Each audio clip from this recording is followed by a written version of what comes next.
আসসালামু আলাইকুম ওয়া রাহমাতুল্লাহ। আল্লাহর রহমত ও শান্তি আপনাদের উপর বর্ষিত হোক।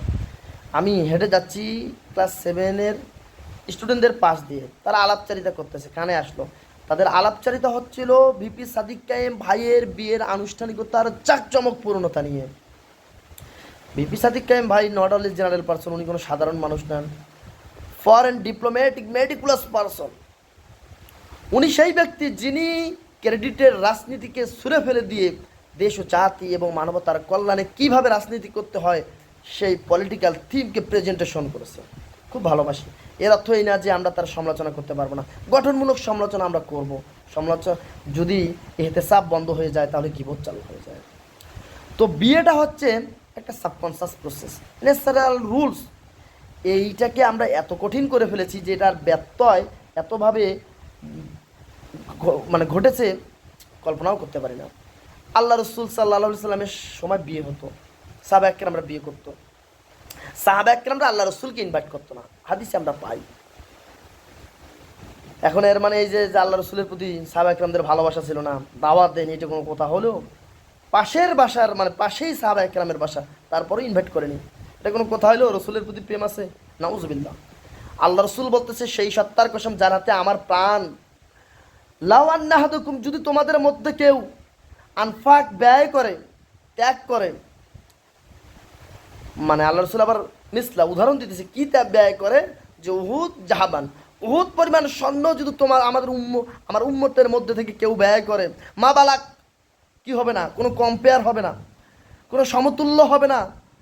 মুদ, সাহাবা একরামরা এক মুদ, মুদ এটা আরবি পরিভাষা, আরবি পরিমাণ। এটাকে যদি বাংলায় কনভার্ট করা হয় তাহলে 500 থেকে 750 গ্রাম পর্যন্ত, সর্বোচ্চ 750 গ্রাম পর্যন্ত খাদ্যশস্য, এতটুকু পরিমাণ যদি সাহাবা একরামরা ব্যয় করে, আর আমরা যদি উহুদ পরিমাণ স্বর্ণ ব্যয় করি, তারপরও কি হবে না, তাদের সাথে কম্পেয়ার হবে না। সাহাবা একরামদের রসুলের প্রতি এত ভালোবাসা, এত পরিমাণ আশিকে রসুল, মানবতার কল্যাণে তারা এত পরিমাণ ত্যাগ করেছে, আমাদের তাদের তাদের সাথে কম্পেয়ার করা যাবে না। তাহলে সেই সাহাবা একরামরা আল্লাহ রসুলকে ইনভাইট করেনি। আর আজকে আমরা বিয়ের একটা বিয়ের মেজর পার্ট হিসেবে আমরা কি ফিল করি এবং স্বীকৃতি এটা এখন সমাজে পেয়েছে যে বিয়ের আনুষ্ঠানিকতা। এই বিয়ের বিয়েটাকে আরো কঠিন করে দিতেছে, অথচ বিয়েটা হচ্ছে সহজ।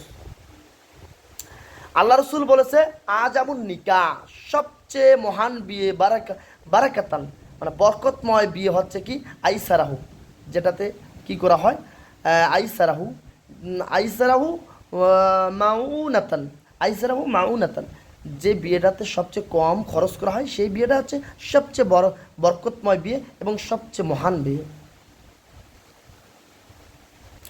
আজকে আমরা বিয়েটাকে এত কঠিন করে দিয়েছি, যেখানে আল্লাহ পাক বলতেছে ওয়ান কিহু, বিয়ে করে দাও। আল্লাহ পাক বলতেছে বিয়ে করে দাও, শুধু বলতেছে তো যদি তারা হয় ফুকরা, একটু দারিদ্রতাও যদি হয়, একটু যদি অভাব স্বভাবেও থাকে, তারপরে বিয়ে করে দাও, বিয়ে করে দাও। বেকারও যদি থাকে তারপরে বিয়ে করে দাও।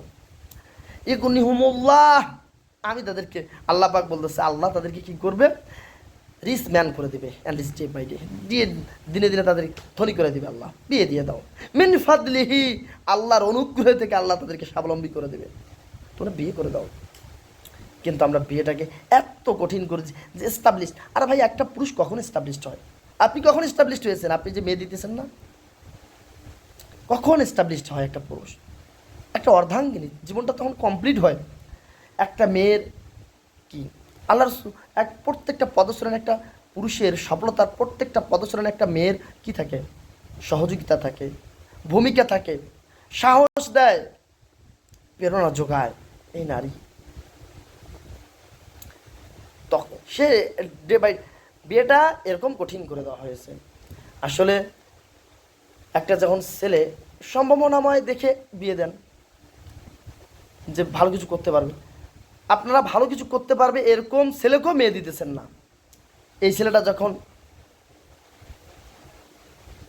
কি করতেছে, বিয়েটাকে উপেক্ষা করে ক্যারিয়ারটাকে বিল্ড আপ করতেছে, তখন এই ছেলেটার ডিমান্ড চলে আসতেছে, তখন এই ছেলেটা কি ডাক মানে দাম হাঁকাচ্ছে, তখন ঠিকই আপনারা আপনারা তাল পাচ্ছেন না, তখন কি বাঙ্গু এলিটরা মেয়ে দিতেছে এই ছেলেটাকে। আমি কি আর বলবো, বিয়েটাকে সহজ। আসলে বিয়ের সম্পর্কটা একটা মেয়ের সাথে সম্পর্কটা কিভাবে হয় আল্লাহ পাক সুন্দরভাবে বলতেছে, অমিন আয়াতি, আল্লাহ পাকের নিদর্শনের মধ্যে যে আন খলাকালাকুম মিন আনফুসিকুম, আন খলাকালাকুম, তোমাদের জন্য সৃষ্টি করা হয়েছে মিন আনফুসিকুম, তোমাদের মধ্যতে আজওয়াজান লিতাসকুনু, তোমাদের জীবন সঙ্গীকে তোমাদের মধ্য থেকে সৃষ্টি করা হয় আজওয়াজান লিতাসকুনু, যাতে তোমরা কি পাও, শান্তি পাও। আসলে একটা মেয়ে এবং ছেলের প্রথম স্টেপে যে প্রেমটা হয় সেটা হচ্ছে একটা শান্তি এবং প্রশান্তির বিষয় থাকে, এবং সেই কথাটা আল্লাহ পাক বলতেছে আজওয়াজান লিতাসকানু ইলাইহা, তাদের কাছ থেকে ওয়াজআলা বাইনাকুম মুওয়াদ্দাতা ওয়া রাহমা, এবং এই সম্পর্কটাকে শেষ পরিণতিটা কি হয়, এই সম্পর্কের মাঝের পরিণতি এবং শেষের পরিণতি এবং এই সম্পর্কের শুরুর পরিণতি কি হয় সেটাও আল্লাহ পাক সুন্দরভাবে বলতেছে যে প্রথমে প্রশান্তির একটা সম্পর্ক তৈরি হয়, একে অন্যের দিকে তাকালে, একে অন্যকে স্পর্শ করলে, একে অন্যের কাছ থেকে সুখ বিনিময়ের মাধ্যমে। এরপরে কি হয়, ওয়াজআলা বাইনাকুম মুওয়াদ্দাতা, এরপরে ভালোবাসায় এবং শেষে করুণায় পরিণত হয়। যখন এই ছেলেটা কি বাচ্চা কাচ্চার বাবা মা হয়ে যায়, তখন তাদের ভিতর দায়িত্ববোধ, ভালোবাসা আলোকে সম্পর্কটা টিকে থাকে। প্রথমে প্রেম আলোকে, প্রশান্তির আলোকে টিকে থাকে, মাঝখানে ভালোবাসার আলোকে, আর শেষে ওয়ারাহমা, অনুকম্পা, দয়া, একজন শেষ বয়সে একজন আরেকজনের ছাড়া, সহযোগিতা ছাড়া চলতে পারে না। তখন এভাবে সম্পর্কটা কি হয়, গ্রো করে। কিন্তু আমরা আজকে বিয়েটাকে এত কঠিন করে দিয়েছি, বিয়েটাকে খুব কঠিন করে দিয়েছি। আর বিপি সাদিক কায়েম ভাইয়ের প্রসঙ্গটা এই কারণে তুলে নিয়ে আসলাম, আসলে উনি হচ্ছেন একজন পাবলিক ফেস, উনি একজন পাবলিক ফেস। ওনার মতো উনি হচ্ছে কি জিনজিদের আইডল, যুবকদের আইডল। উনি যা করে, আমাদের তো ইসলামিক অত মহান জ্ঞান নেই, আমরা ইসলামিক মানুষরা যাই করে আমরা ভাবি সেটাই ইসলাম, ইসলামের মূল্যবোধের আলোকে সে করতেছে। আসলে ওনার বিয়েতে খুব সুন্দর ভালো জিনিস হয়েছে, বস্তা পশা সংস্কৃতিগুলোকে সরে ফেলে দিয়ে সুস্থ সংস্কৃতির নান্দনিক বিকাশ ঘটিয়েছে ওনার বিয়ের মাধ্যমে। খুব ভালো লেগেছিল যখন কাওয়ালিগুলো গাওয়া হচ্ছিল, ছেলেদের সমন্বয়ে যখন বিয়েটাকে এনজয় করা হচ্ছিল, খুব ভালো লাগতেছিল। কিন্তু এত বড় আনুষ্ঠানিকতা আমাদেরকে একটু হতাশ করেছে, আমাদের যুবক ভাইদের, আমার প্রিয় যুবক ভাইদের একটু হতাশ করেছে। এই আর কি, আল্লাহ খলাকনাকুম আজওয়াজা, আল্লাহ জোড়ায় জোড়ায় সৃষ্টি করেছে, আমরা আমার জোড়া পাবো রে ভাই। এত পেরার কি দরকার, সহজভাবে সামাজিকভাবে অবশ্যই হবে, সামাজিকতার মাধ্যমে, কিন্তু সহজভাবে হবে, এতটুকুই আমার কথা আর কি। ইনশাআল্লাহুল আজিজ।